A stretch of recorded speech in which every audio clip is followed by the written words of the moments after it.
श्रीराम जय जय राम। अनुसंधानासाठी सतत नामस्मरण करावे।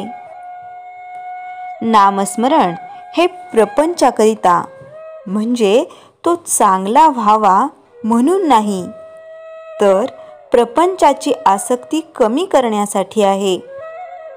तरी पण त्याने प्रपंच बिघडणार नाही।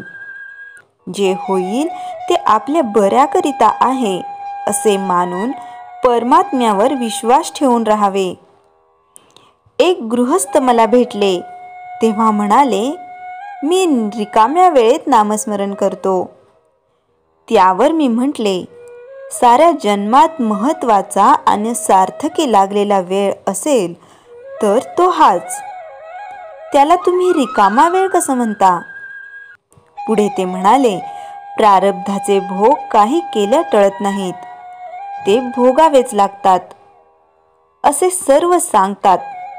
हे जर खरे तर प्रारब्धाचे भोग आपण भोगत असताना त्यामध्ये भगवंताच्या स्मरणाची काय गरज आहे? खरोखर हा प्रश्न अगदी बरोबर आहे।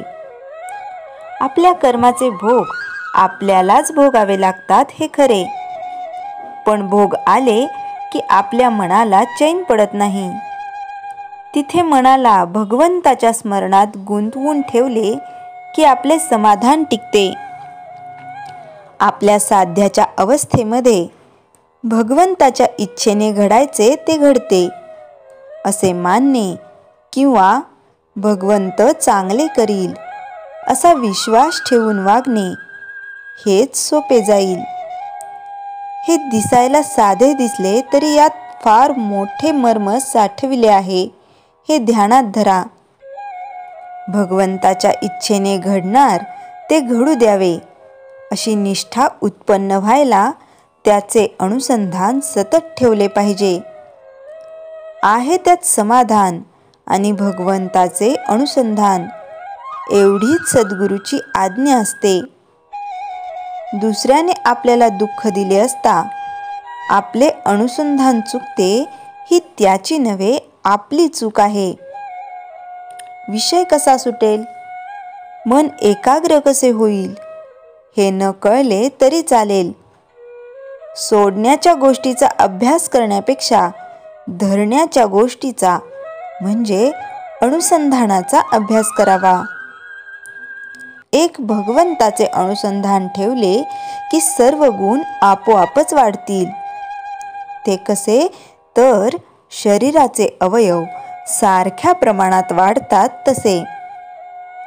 झाडाच्या मुळाला पाणी घातले की त्याच्या सर्व भागांना ते पोहोचते, तसे भगवंताचा विसर न पडू दिला तर सर्व काही बरोबर होते। अज्ञानाच्या अहंकाराने दुःख भोगत असताना तू माझे स्मरण, माझे अनुसंधान ठेव, म्हणजे तुला पुढे उजेड दिसेल असे गीतेमध्ये प्रत्यक्ष श्रीकृष्णच अर्जुनाला सुचवित आहेत। दिवा जळायला हवा असेल तर त्यामध्ये सतत तेल घातले पाहिजे, तसे भगवंताचे अनुसंधान सारखे राहण्यासाठी त्याचे नामस्मरण आपण सतत करीत असावे। ज्याचे अनुसंधान अखंड टिकेल त्याचे खाणे, पिणे, उठणे, बसणे वगैरे सर्व क्रिया भगवंताची सेवाच बनतात। श्रीराम जय जय राम। चैतन्यवाणी। भगवंताचे अनुसंधान हे आपले ध्येय, त्याला अनुसरून बाकीच्या गोष्टी आपण करूया। श्रीराम जय जय राम। जयाच्या जनी जन्मनामार्थ झाला, जयाने सदा वासनामात केला। जयाच्या मुखी सर्वदा नाम कीर्ती, नमस्कार तया ब्रह्मचैतन्य मूर्ती। श्रीराम जय जय राम।